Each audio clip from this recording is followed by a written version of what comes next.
most trusted names in local news. KDPG Sunday Edition.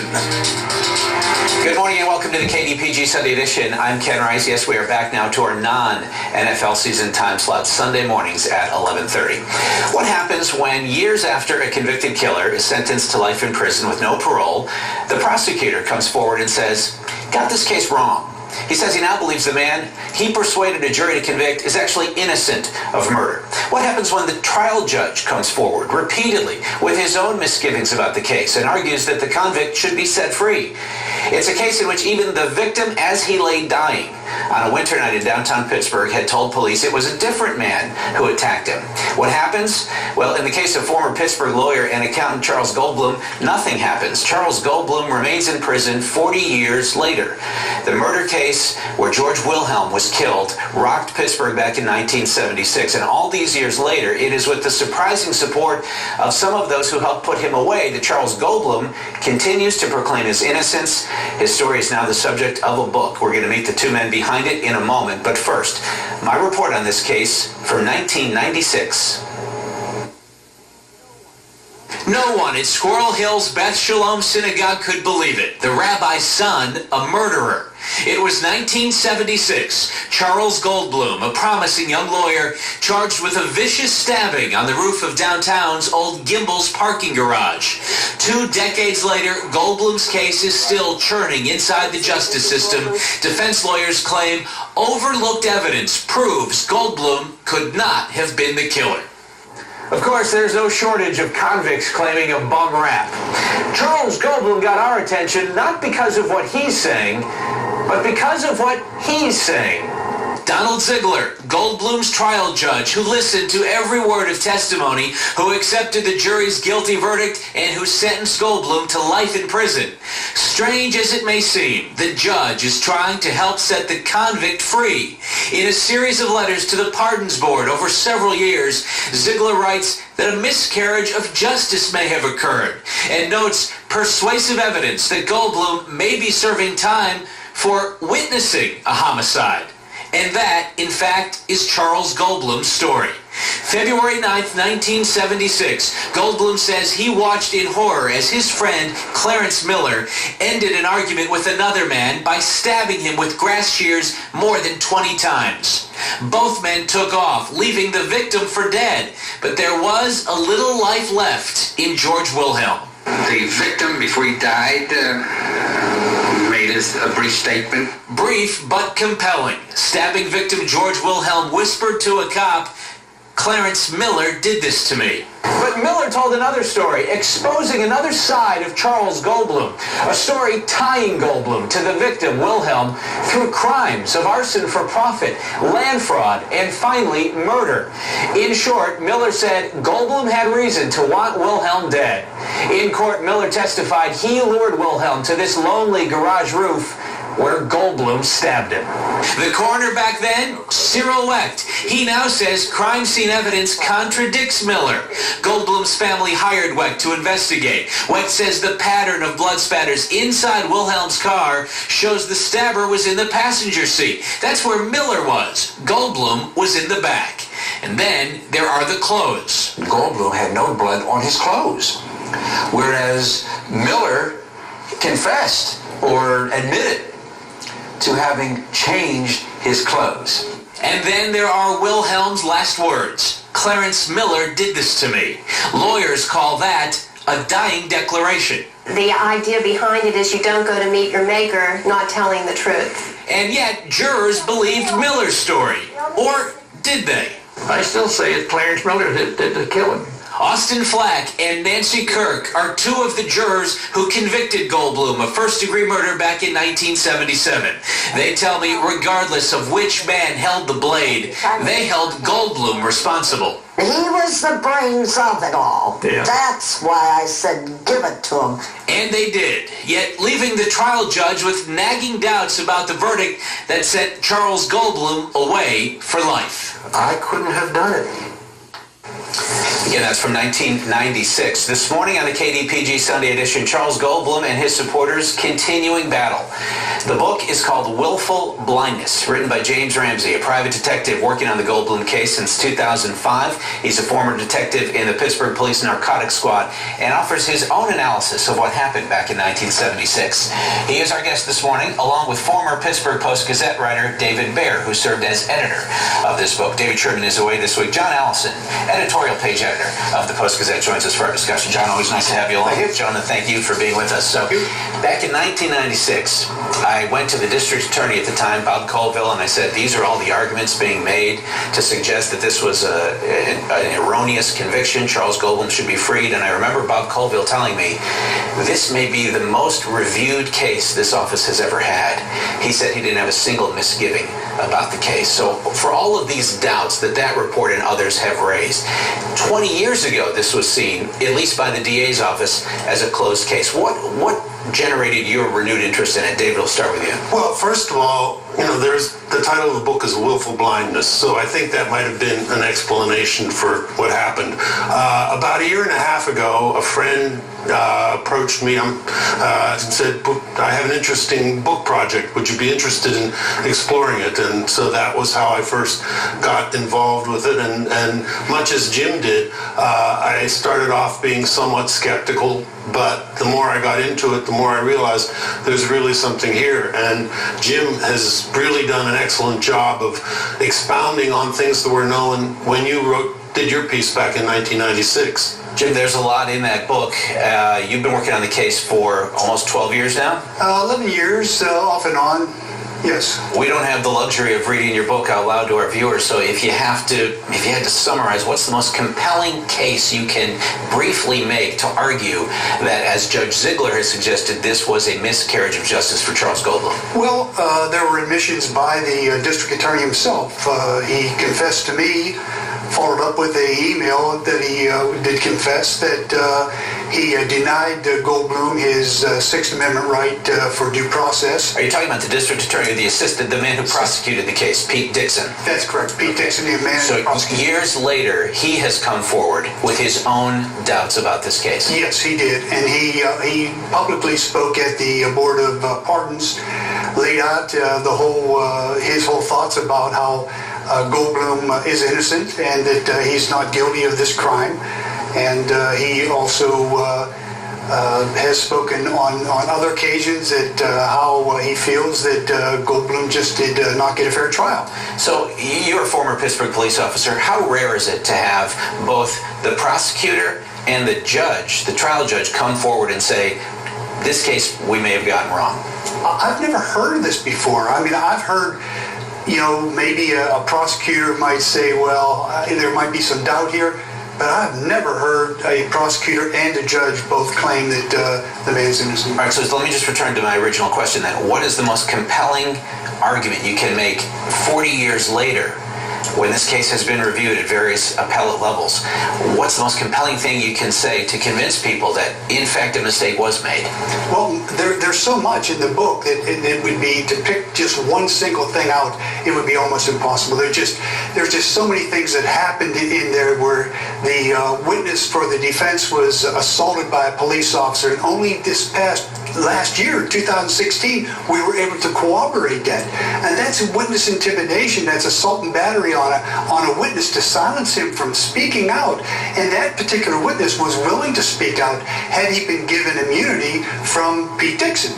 And Dixon did not give it to him, even knowing that he was violating that man's constitutional rights. This is someone who could have suggested Goldblum was innocent, could have planted doubt in the minds of the jury. David, you want to... Well, there was the prosecution made its case based on their supposedly Goldblum's involvement in the land fraud that happened 2 years earlier, which is totally been proven to be, it didn't happen. He was not involved in it at all. Okay, let me stop you there, because the background of this case does get complicated. These three men, the two people who were convicted of killing and the victim, George Wilhelm, they didn't just end up on the roof of the old Gimbel's garage by happenstance. No. They had a background together. So let's briefly discuss that. How did Charles Goldblum and his fellow convict, Clarence Miller, how did they know each other? Well, Basically, Goldblum and Miller knew each other primarily from the restaurant that Goldblum owned, which was the Fifth Avenue Inn that he bought when he was just out of Duquesne Law School. And Miller used to work at City Hall and would come up and buy lunches, and they became acquainted there. So that was that acquaintance. And subsequently, Goldblum, there's a series of circumstances, but that wound up in there being an arson in December of 1995. Not 1995, 75. 1975, excuse me. 2 years prior to that, there had been this land fraud that had been perpetrated. Well, hold on. You didn't tell the whole story there. Goldblum hired Miller. Goldblum hired to torch Miller. his restaurant for the insurance money. Yes, but the prosecution said that Goldblum hired Wilhelm. That was one of the reasons that the prosecution came up with to provide a reason for the murder. For Goldblum to perhaps want Wilhelm dead. Exactly. Okay, but Goldblum, he didn't admit it at the time, but he now admits that he and Miller did the arson together. Yes. Okay. Wilhelm had been victimized by Miller. Right. But Miller claimed Goldblum was also in on this land fraud deal, which is too complicated to get into, but there was a scam pulled on Wilhelm. Right. Wilhelm was angry at Miller. Miller said, it wasn't just me. Am I right? He told the court, Goldblum and I both ripped him off, and both of us would have had a reason. And Goldblum was the mastermind of the fraud. Yeah, as the woman said there. As the woman said there. Yeah. So arguing which man actually did the stabbing wouldn't have convinced those jurors. They didn't seem to care. What they argued was that these guys both had a motive. They were both there. They're both guilty. That's right. But in order to do something like that, you should have to. They should never have been tried for first-degree murder to begin with, because the evidence was not there for a first-degree murder charge. And when you have a charge like that, you can figure in a conspiracy because of some of the statements that Miller made. Mm-hmm. But the initial land fraud it's been debunked since. We totally debunked it in the book. I have a question that a lot of viewers are probably wondering. In this day and age, is there any DNA evidence that could clear this up? That's how we always find these things get Well, there was no DNA at the time, and there were blood spatters that were on the dashboard of the car that had some indications of who had done the stabbing, and this happened in a car, started in a car, and there were photos supposedly taken of the crime scene. The photos subsequently disappeared. Mm-hmm. So all we have are descriptions of the blood spatters in the car, which are not admissible into court. So, okay. Another big question people are probably wondering: what's the motivation for your injustice against Mr. Goldblum? Did they at least just want a case? They just wanted. What's going on? What motivates the persecution here? Well, it's hard to know what's in somebody's mind, especially 40 years ago. But I would say that the most obvious reason is career advancement. Is if you are a detective or a prosecutor and you close a big case that has a lot of publicity. There was a huge amount of publicity about this case when it happened. It advances your career. But they had a suspect. They had Clarence Miller, named by the dying man. It wasn't enough. Is that your argument? They also wanted Goldblum.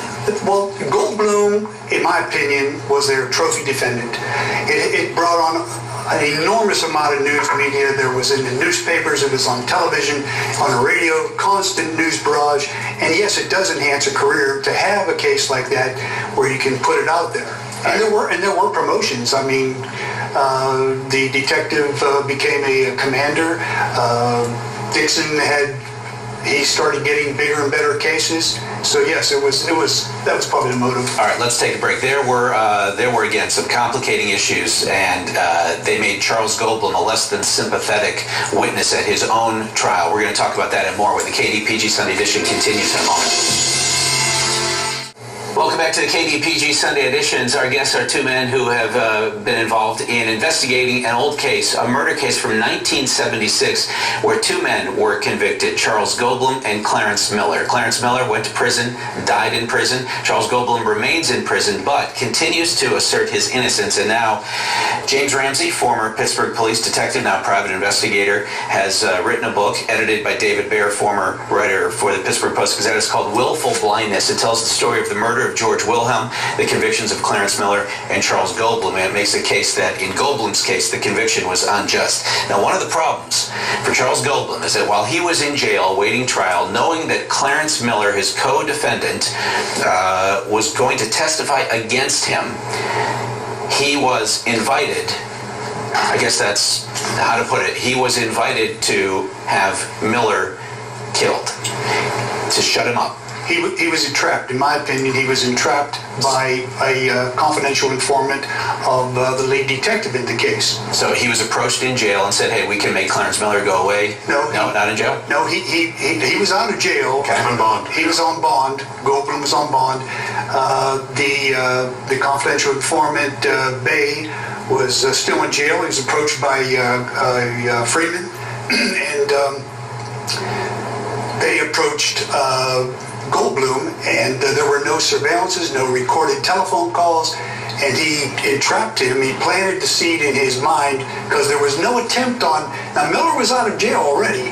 He was on bond also. Okay, so just to back up a little bit, so Bay was pretending to be a hitman or someone who? No, Bay knew Goldblum from the county jail. Okay. And when Bay got out, he called Goldblum, which was not unrecorded, which at that time they recorded the calls. Right. The police did. But he said, I can get Miller taken care of for you. That's correct. All right, now, Goldblum said yes. He did. I asked Goldblum about this back in 1996. Let's watch that. Did you not show yourself capable of murder in that solicitation? Yes, in that solicitation, I did. You're right. But that doesn't mean I'm guilty of murder. It means at that point in time, under those circumstances, I was willing to do that. And I admit that. But because I participated in the solicitation, doesn't mean I actually murdered George Wilhelm. I need to get people to look at the evidence in terms of the murder itself. So when Goldblum went on trial for the murder of George Wilhelm, what did the jury hear about that solicitation? Well, they heard that an undercover officer became involved. He was totally unaware of what Freeman and Bay had planted in... Freeman was a Pittsburgh police detective at that time. Yes, he was in charge of the case. So he's the lead investigator. Well, the undercover agent, John Mook, he was under the impression that there was a solicitation, a genuine solicitation, without any entrapment.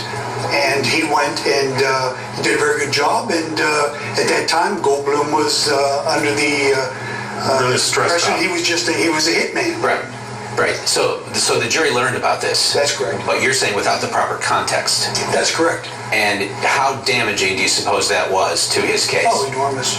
I mean, you can only imagine. I would have convicted him if I would have heard that. Just hearing that he was right. That would have been everything else. I wouldn't even worry about. I wouldn't even thought about it. That alone would have convinced me that he had the capability of doing something like that. So there are these issues with files that have gone missing, which you say is unusual for a case this prominent and this active in the legal system for all these years. I remember 20 years ago talking to Ron Freeman, who said there's nothing to these appeals. This guy was guilty. Bob Colville, the DA, saying there's nothing here. So after 40 years, if there were something that could free Charles Goldblum, how is it that all of the attorneys, the private investigators who have worked on his case, haven't found it yet? Well, we think that we have found it. We think that we've been totally debunked a lot of the information that was presented at that particular time, even 20 years ago, even 10 years ago. They were totally unaware of how these different dots were finally connected to show that there were so many different crimes that were even committed by the police at that point. But he's had appeals, he's had post-conviction legal action. Has he not exhausted anything that might be available to him after 4 decades? No, we still have a couple of actions that are underway now. There's a federal habeas corpus that will be filed on Monday through Al Lindsay's office out of Butler, and we feel that can be successful. What does that mean? Well, it's a request by the Third Circuit Court of Appeals to give us a hearing on all of these new issues that we're bringing up.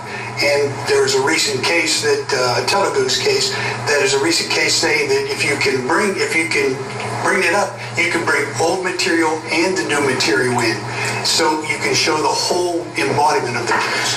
But do the defenders of Goldblum concede that he did something?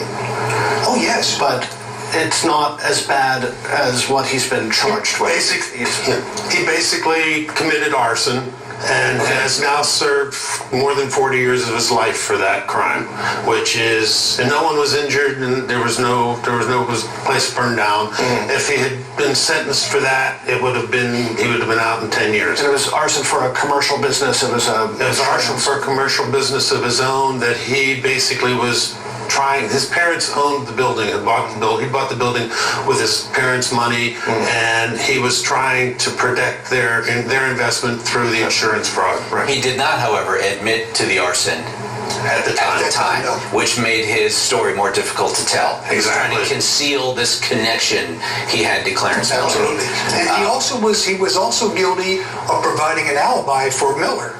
So that shouldn't be overlooked. He deserves to be punished for that, and the punishment for the arson and for the providing an alibi. Chances are he would have been out in maybe 7 or 8 years. So Goldblum he's almost 70 years old. 68 years old. You say he now walks with a cane. You say he's not a threat to anybody. No. But what about the idea of justice? He was convicted of murder. Do you know how the Wilhelm family feels about Charles Goldblum remaining in prison, or perhaps finding some clemency? Well, I tried to reach out to them. I spoke to a cousin several years ago, or maybe it was a nephew, and he wasn't willing to speak. I can only imagine if it were me how it would be a very, very difficult thing to have to face and hear. Yes, George Wilhelm got justice.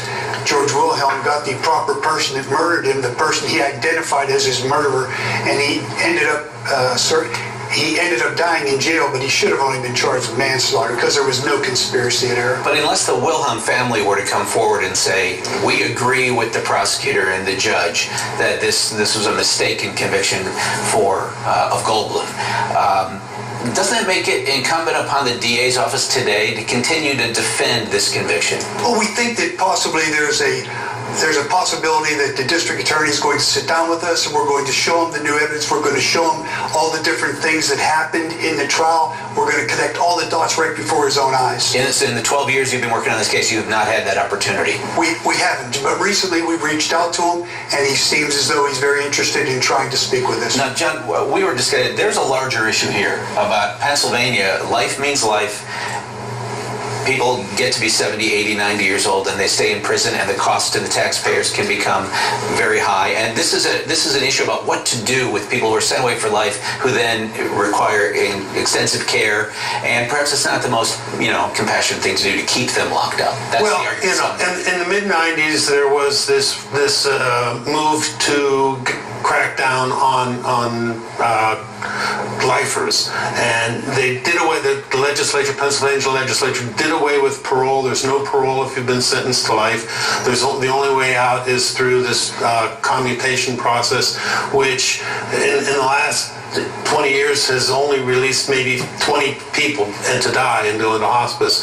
So we've created this situation. We're handing out life sentences more and more and more, or have been starting to slow down, but mandatory sentencing. We've got this population of people who are going to die in prison unless there's some way to at least examine those who have served time, who have served the penalty, who may not be a threat. I mean, in Zeke Goldblum's case, this was the only action in his entire life that anyone ever said he did anything violent. So it's not like he's, a danger to society. Why are we keeping them in jail at great expense? I mean, huge expense, not just the regular $75,000 per prisoner, but as these people get old, they have medical needs. I mean, that's a real issue. Well, I would just say that in this case and others, I'd just be curious to know what the family of the victims would have to say about that. I think that's always a consideration. I agree. Justice has to be weighed. We're just about out of time. The public sentiment at the time was it a celebrated case in which they said, son of a prominent rabbi, a good family, and so that's a lurid case. Did the news follow that? Absolutely. It was a tremendous amount of news. And it's in the book. We have, in the back part, there's articles from the different news agencies and stuff like that. It was very well written, and it was the biggest case out there. All right, we got to go. If you want to hear more from these two gentlemen about this case, we'll tell you how to do that when we come back in just a moment. All right, thanks once again to our guests, James Ramsey and David Baer, who have put together this new book called Willful Blindness. They will be appearing today at the Fox Chapel Racket Club at 4 p.m., along with former coroner, noted forensic pathologist Cyril Weck, to talk about the book and take questions as well. 4 o'clock, Fox Chapel Racket Club. Please join us next week here at our new time, 11:30 Sunday mornings. For John Allison, I'm Ken Rice. Thanks for being with us. Enjoy the rest of your day. So long.